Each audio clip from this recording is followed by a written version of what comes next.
Marvel is well known for its epic crossovers, right? Think about it. We've seen Spider-Man team up with the Avengers, Wolverine go toe-to-toe with the Hulk, and even the X-Men joining forces with the Fantastic Four. But what if I told you they've taken it to a whole new level? Imagine this. Mutants, those folks with super cool powers, going head-to-head with one of the oldest legends out there, vampires. Sounds wild, doesn't it? But wait, it gets even crazier. We're not just talking about any old bloodsucker here, we're talking about the granddaddy of them all, Dracula himself. In 2006, Marvel already cooked up a showdown where two ancient and legendary characters collided, Apocalypse and Dracula. So buckle up folks, because we're about to uncover a tale where mutants and monsters clash in a battle for the ages. Before we go into our explanation, we have a very small request. If you like our content, please support us by subscribing to our channel. This is a small click for you, but for us it means a lot. Thank you, and let's begin.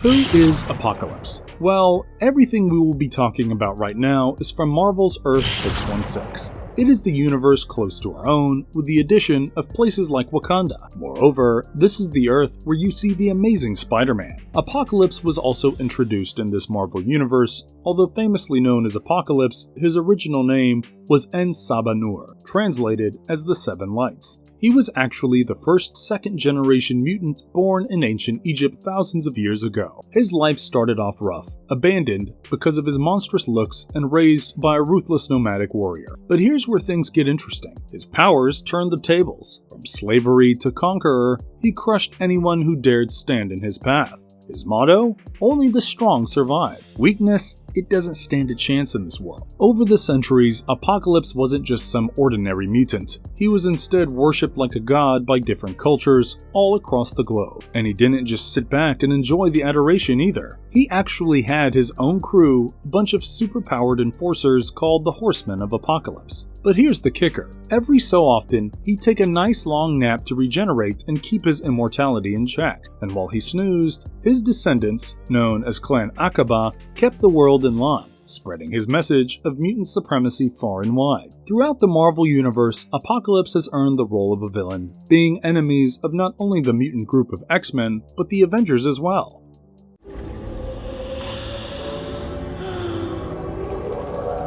Who is Dracula? Dracula's fame extends far beyond the pages of history. He's become a global icon, popping up in movies, TV shows, cartoons, and novels alike. Thanks to Bram Stoker's chilling tale in the 19th century, Dracula's name became synonymous with terror and the undead. But Marvel, they couldn't resist bringing this legendary character into their universe. In 1972, they introduced their own spin on Dracula, weaving him into the fabric of their ever-expanding comic book world. Dracula's origins are as chilling as they come, and similar to Bram Stoker's origins. Once known as Vlad the Impaler, he ruled with cruelty in medieval Romania.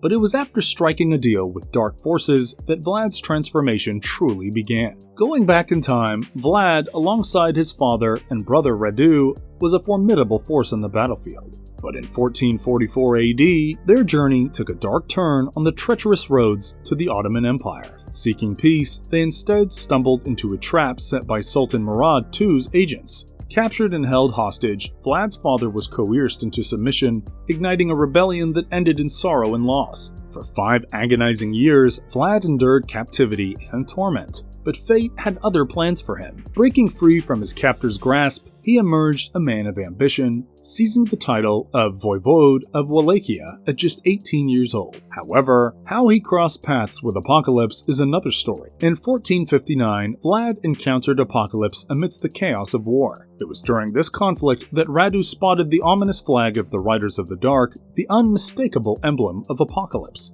Vlad, who had once dismissed them as mere myth, was stunned to come face to face with their terrifying reality. Despite his army's panic and flight, Vlad, known for his courage, refused to retreat, choosing instead to confront Apocalypse's forces head-on. But alas, his valor met a bitter end when he was gravely wounded by the merciless soldiers of Apocalypse. The mortally wounded Vlad found himself at the mercy of a Turkish warlord, who instead of delivering the final blow, handed him over to a gypsy woman. Little did Vlad know that this encounter would seal his fate. Infected with vampirism by the gypsy, Vlad's life took a dark and twisted turn, but that was just the beginning of his transformation. The ancient vampire Varney, sensing Vlad's potential, intervened, bringing him back from the brink of death. Varney bestowed upon Vlad the ultimate gift, the title of the Lord of the Vampires, by making him drink from his own blood, and thus the legend of Dracula was born.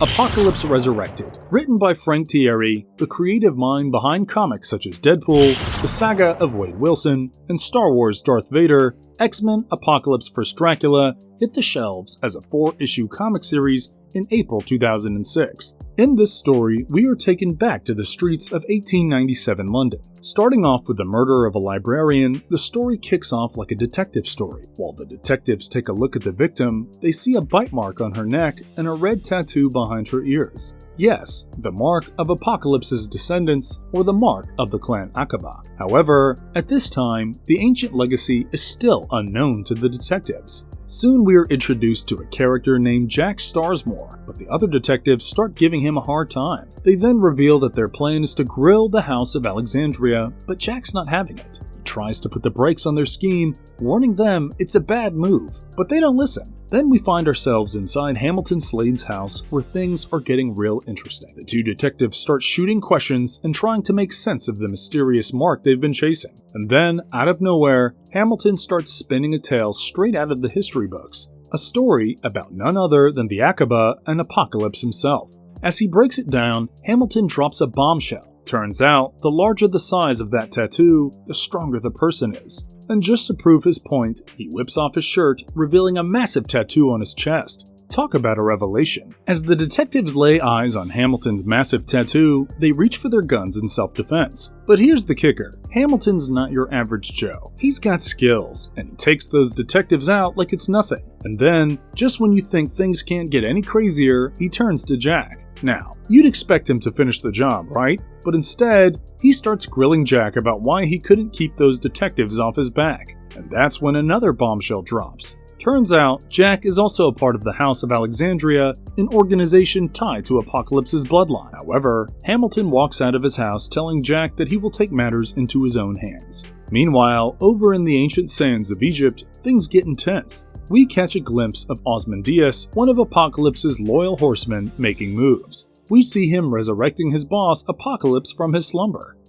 Dracula joins the party. As the plot thickens, we find ourselves in the middle of a meeting of the House of Alexandria. The members are deep in discussion about the sticky situation they found themselves in, and Hamilton, who is considered the strongest among them, is nowhere to be seen for 3 days. But just when things couldn't get any more intense, we are introduced to Apocalypse. And let me tell you, he doesn't use words to make his presence known. He instead kicks things off with a brutal murder of one of his own followers. With a steely glare and a deadly silence, he demands answers from his startled followers about why he was awoken from his sleep. The followers explain to him that one by one, Apocalypse's descendants are being targeted with no clue as to the identity of the murderer. Jack steps up, laying out the frustrating scenario in detail, emphasizing that this is uncharted territory for them. But just as tensions reach a boiling point, another legendary figure crashes the party. And who else but the world-renowned vampire hunter Van Helsing himself. Despite the others being furious at Jack for bringing someone else into the House of Alexandria,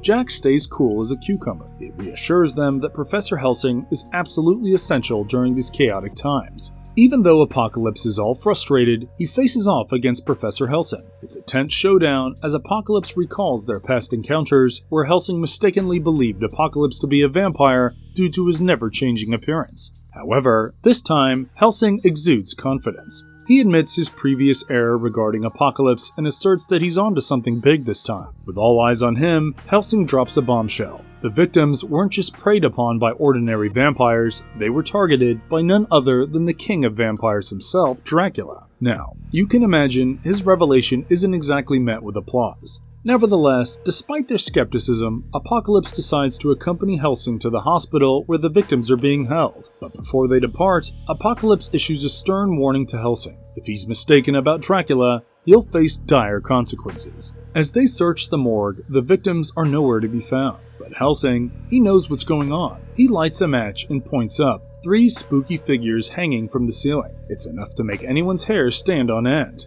They attack Apocalypse, Ozymandias, Jack, and Helsing, and they barely defend themselves. At this point, we see what Jack's power is. He casts fire from his mouth to burn the vampires down. However, they still live. Helsing sprays holy water at them and takes out a wooden stick to stab them. However, the pissed off Apocalypse walks past him and stabs them with his mutant hand, ending the sudden fight. Meanwhile, we're whisked away to Hamilton's mother's house. It's worth noting that she's also a part of the House of Alexandria. As she opens the door, she's taken aback by Hamilton's unexpected visit. He tells her that it is his time to meet the other members of the house as he brought with himself a guest, and the guest is none other than Dracula.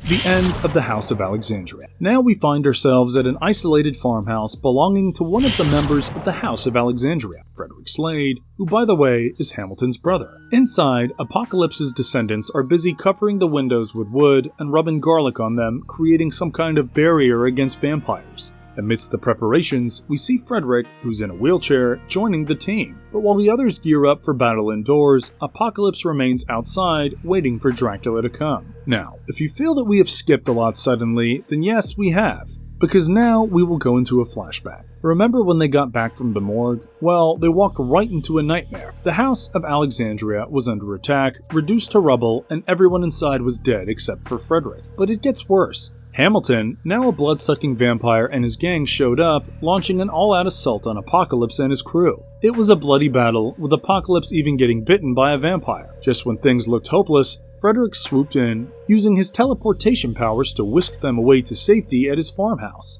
Now, here's a bit of backstory that's worth mentioning, even if it's not directly related to the showdown between Apocalypse and Dracula. You see, Frederick, despite not being related to the main storyline, was actually the powerhouse of the House of Alexandria. But here's the kicker. His current condition, confined to that wheelchair, is all thanks to his own brother Hamilton. Hamilton pulled a dirty move, attacking Frederick to snatch his position as the strongest in the house. Moving forward in the story, the descendants keep on trying their best to defend their turf. However, it all goes in vain. Yes, they are indeed attacked by a coven of vampires. It becomes a chaotic battle with the vampires actually winning. However, the descendants win after all. Well, not because they fought great, but thanks to the natural enemy of vampires, the sun. As the sun rises, the vampires dissipate, and with that, it is their time to strike. So get this, the gang tracks down the vampire's lair, and it's right under Slade's house. Talk about hiding in plain sight, huh? They bust in and start taking out the vampires one by one, catching them off guard while they're snoozing in their coffins. But just when they think they've got the upper hand,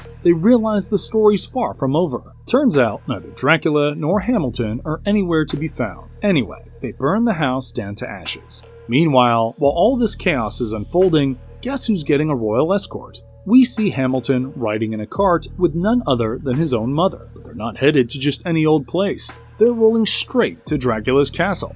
The final showdown. We finally get a peek inside Dracula's castle, and let me tell you, it's not your typical dinner scene. Nope, instead of delicious cuisine, we've got a pretty lady tied to the table, with Dracula taking a bite from her wrist like it's no big deal. But that's not all. Hamilton's there too, having a little chat with the big man himself. Dracula's not too happy though. He expected Hamilton to be his right-hand man, but he's disappointed that Hamilton couldn't finish off Apocalypse. Just when things are getting heated, Hamilton's loving mother steps in. She's not afraid to speak her mind, calling Apocalypse a fearless warrior and telling Dracula that if he wants him dead, he should do it himself. Dracula stays silent, but Hamilton stops his mother, kisses her cheek, tells her to calm down, and then, out of nowhere, he rips her neck off. It's a shocking move, but Dracula, he's impressed. Meanwhile, Apocalypse and his descendants teleport to somewhere in Transylvania, only to be greeted by a crowd of blind followers of Dracula. They make quick work of them, but there's something off. Apocalypse isn't looking so good. That vampire bite he got earlier, it's starting to take its toll. He's weaker, and even Helsing can't help but notice.